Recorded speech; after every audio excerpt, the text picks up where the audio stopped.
លើខ្លួនចាស់សក់ស្កើច្រើនណាស់ស្ដាយខ្លួនឃើញចៅអូនចង់ប្រែកាឡាទៅជាកំឡោះ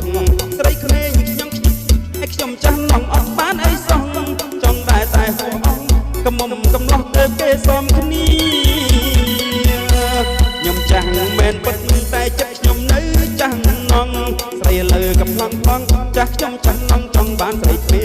តែហួជំនន់រត់ទៅជេមន់ព្រោះច្រណែនគេអាប់អប់ម្លេះទេអត់លឹកគេដាំតែនៅវត្តដាំតែនៅវត្តមែន